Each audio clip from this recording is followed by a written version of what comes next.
chip away at the oil to get a little more oil out. And it becomes a little industry in and of itself. So the problem is that there is a culture in the financial sector where it's a dumb thing to raise your hand and say, there's a hole in the pipe, let's fix the pipe. And the smart thing, the value thing, and the thing that's rewarded is to say, how do we get more oil out of this hole in the pipe? I just want to switch gears and have you talk a little bit about noblesse oblige and the idea that to whom much is given, much is expected. I was raised in New Orleans, Louisiana, and there was a sense that you were born to a certain family, and if you were born to a certain family of privilege, that you had kind of responsibilities, whether you actually did anything about it, I don't know. But the idea was in the air. And it's an old-fashioned idea, but we live in a society where there is an obvious problem, and it's a growing problem, and that's a problem of inequality.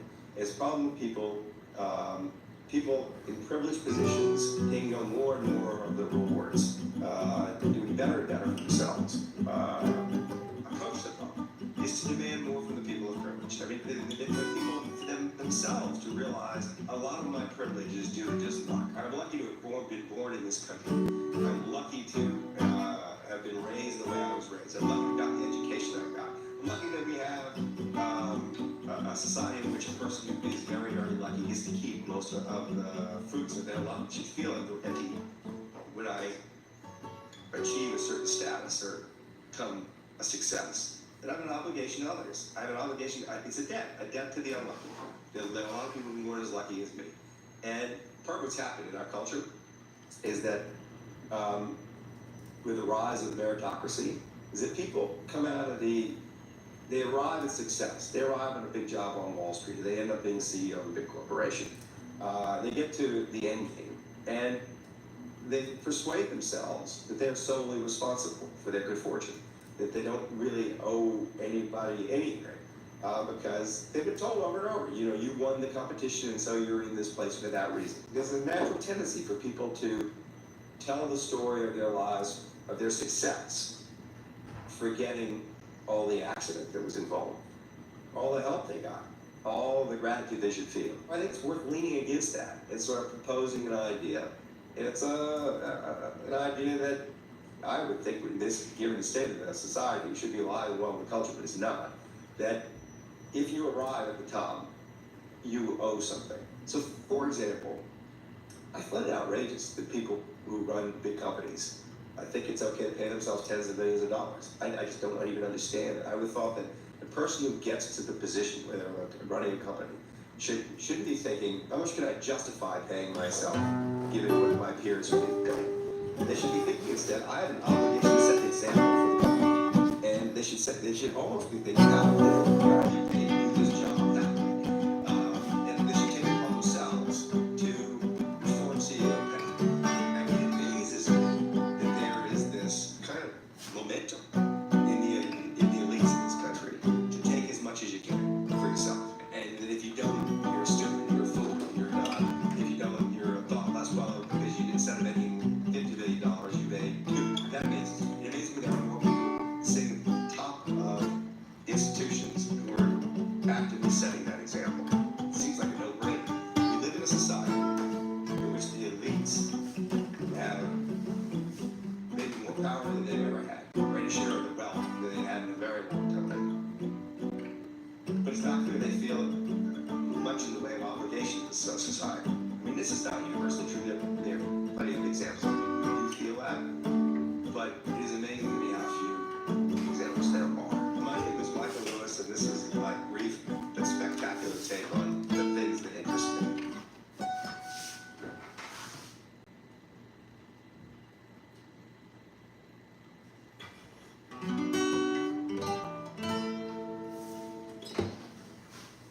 I'm Debbie Reed Soskin, and I'm 101 years old.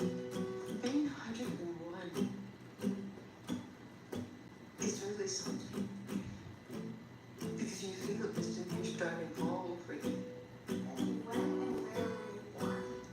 I was actually born in Detroit, Michigan. My parents didn't remain there, and so I don't know much about that. They said that I was born there.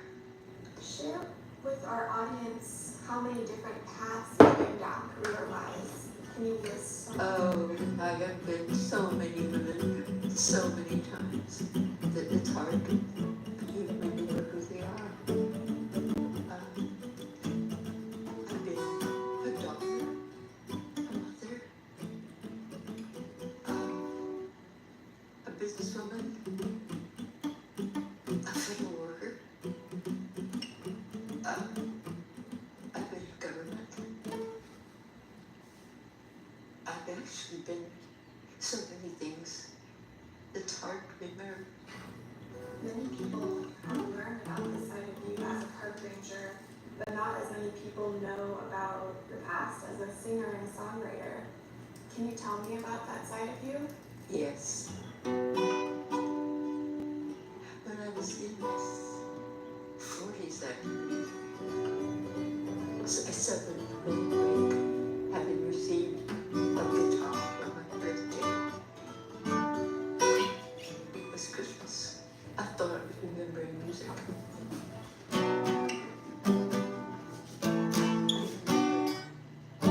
Several songs.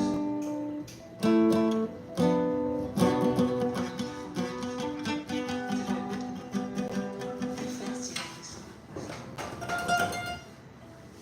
They tend to be about life as I was living it along the way. Most of them were civil rights songs because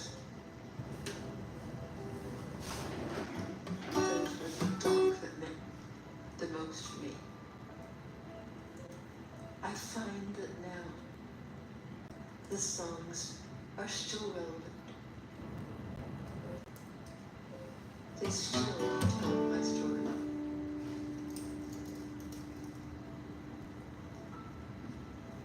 And they're still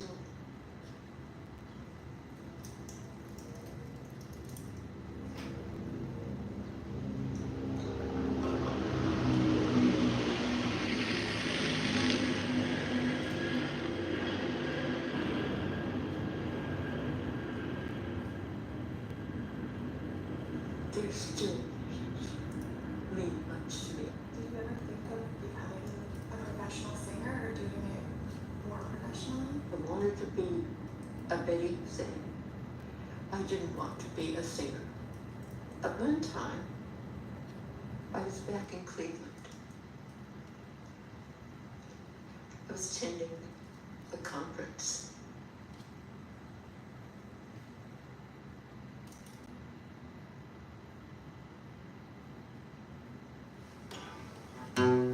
Why do we have this tendency to eat so much food that isn't really good for us? But actually, history provides an answer.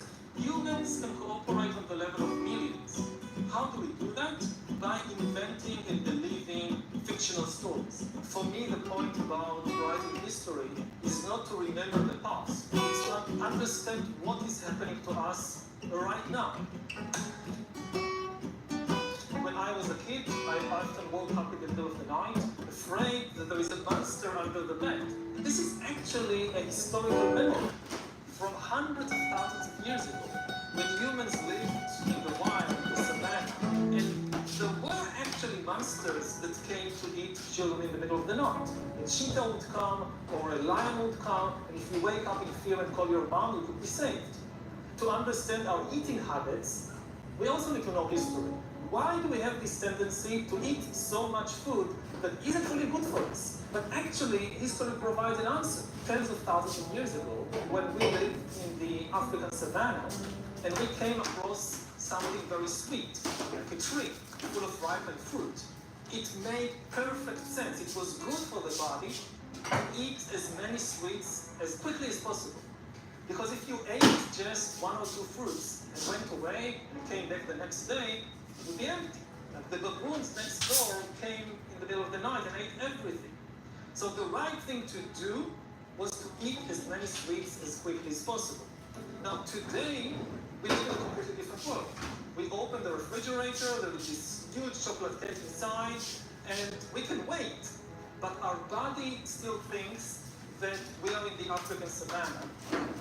Now that we understand that history has happened, and we are no longer in the savannah, we can make better decisions. But to do that, we first of all